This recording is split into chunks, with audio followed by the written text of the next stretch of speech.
ভিডিওতে আমরা ষষ্ঠ শ্রেণীর প্রথম পর্যায়ক্রমিক মূল্যায়নের বাংলা 2 নম্বর স্কুলের প্রশ্নের উত্তরগুলো আলোচনা করব। 1-1 মাছরাঙাটির গায়ে আলো পড়ে। 1-2 পশু পাখির ভাষা প্রবন্ধটির লেখক সুবিনয় রায়চৌধুরী। 1-3 সারাদিন অক্লান্ত পরিশ্রম করে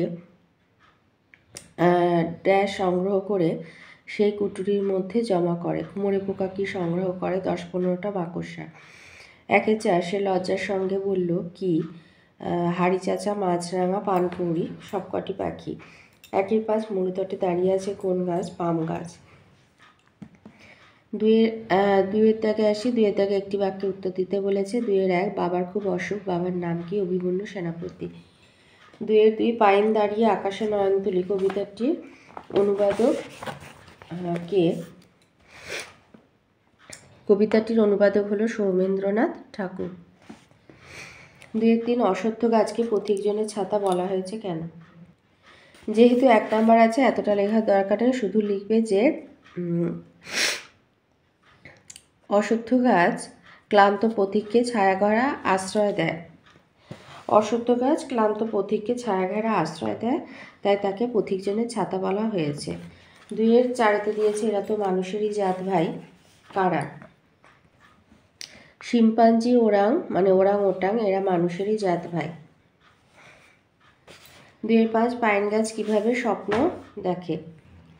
পাইন গাছ কিভাবে স্বপ্ন দেখে, কিভাবে বলেছে?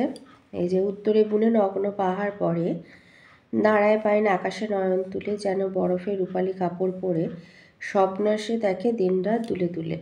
তাহলে পাইন গাছ কিভাবে স্বপ্ন দেখে? দিনরাত দুলে দুলে স্বপ্ন দেখে। 2-6 বলো, বলতেই হবে। কাকে কথা বলা হয়েছে? শঙ্কর সেনাপতিকে কথা বলা হয়েছে। 3-1 বলে এলাম আমি আবার আসবো। পঙ্ক্তিটির মধ্য দিয়ে কবির কোন মনোভাবের প্রকাশ ঘটেছে? এটা ঘাসফড়িং কবিতা থেকে দিয়েছে। লিখবে প্রশ্নোক্ত অংশটি কবি অরুণ মিত্রের ঘাসফড়িং নামক কবিতা থেকে নেওয়া হয়েছে। এক বর্ষার দিনে কবির সঙ্গে একটি ঘাসফড়িংয়ে আত্মীয়তা গড়ে ওঠে। ঘাসফড়িং নানা খেলা দেখিয়ে কবিকে মুগ্ধ করে, কিন্তু কর্মের তাগিদে কবি ঘাসফড়িংটিকে ছেড়ে যাওয়ার বিচ্ছেদ বেদনা কবিকে আকুল করে তোলে। তাই বিদায় নেওয়ার সময় কবি তার বন্ধুকে বা আত্মীয়কে প্রতিশ্রুতি দেন যে তিনি আবার বন্ধুর কাছে ফিরে আসবেন। কবির এরূপ আচরণের মধ্যে দিয়ে নতুন আত্মীয়ের প্রতি ভালোবাসা আর গভীর একাত্মতার প্রকাশ ঘটেছে। এছাড়াও প্রশ্নোক্ত উক্তিটিতে মাতৃভূমির প্রতিও তার অন্তরের আকর্ষণের পরিচয় পাওয়া যায়। 3-2 কুমোরে পোকার চেহারার বিবরণ দাও। লিখবে কুমোরে পোকার দেহ লিকলিকে সরু, এদের সমগ্র শরীরটি আগাগোড়া মিশমিশে কালো, কেবল বোঁটার মতো মাঝের অংশটি হলুদ রঙের। 3-3 তাই তারা স্বভাবতই নীরব। তারা কারা? কেন নীরব? প্রশ্নোক্ত অংশটি সুবিনয় রায়চৌধুরীর লেখা পশু পাখির ভাষা নামক প্রবন্ধ থেকে নেওয়া হয়েছে। আলোচ্য প্রবন্ধে জঙ্গলের পশুদের নীরব থাকার কথা বলা হয়েছে। পোষা জন্তুরা জঙ্গলের জন্তুদের থেকে বেশি চিৎকার বা হট্টগোল করে, অন্যদিকে জঙ্গলের পশু পাখিরা অনেকাংশেই নীরব থাকে। জঙ্গলের পশুরা সর্বদা প্রাণ বাঁচানোর চেষ্টায় লিপ্ত থাকে, তাই অনেক সতর্কতার সঙ্গে বনে জঙ্গলে তাদের চলাচল করতে হয়, ফলে স্বাভাবিকভাবেই বনের পশু পাখি অনেক বেশি নীরব থাকে। 3-4 বলেছে মন ভালো করা রোদ্দুরকে কবি কিসের সঙ্গে তুলনা করেছেন?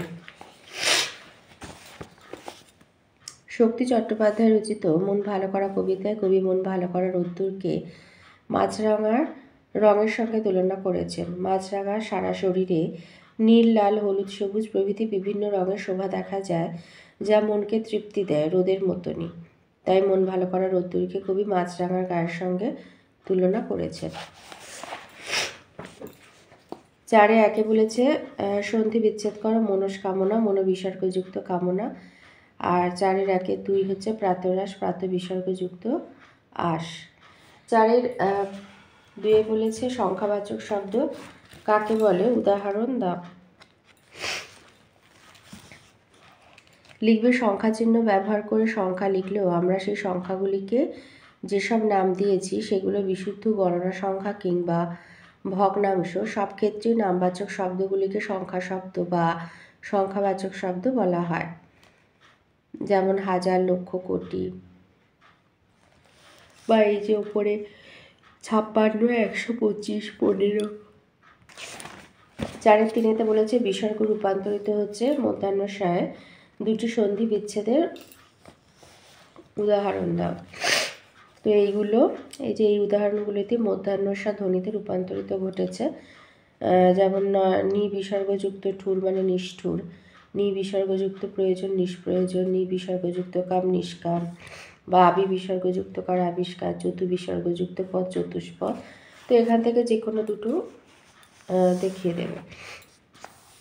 5 আছে হযবরল, কই হিসেবটা হলো কে কাকে কথা বলেছে। কই হিসেবটা হলো কে কাকে জিজ্ঞাসা করেছিল, উদ্ধৃত উক্তিটি বুড়ো কাকে জিজ্ঞেস করেছিল।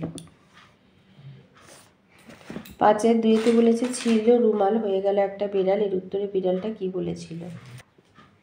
লিখবে অমনি বিড়ালটা বলে উঠেছিল যে তাতে মুশকিল আবার কি ছিল, একটা ডিম হয়ে গেল দিব্যি একটা প্যাকপ্যাকে হাঁস, এ তো হামেশাই হচ্ছে। এই যে ছিল রুমাল হয়ে গেল বিড়াল, বক্তা কথা বলতেই বিড়ালটা অমনি বলে উঠে বলল তাতে মুশকিল আবার কি ছিল, একটা ডিম হয়ে গেল দিব্যি প্যাকপ্যাকে হাঁস, এ তো হামেশাই হচ্ছে।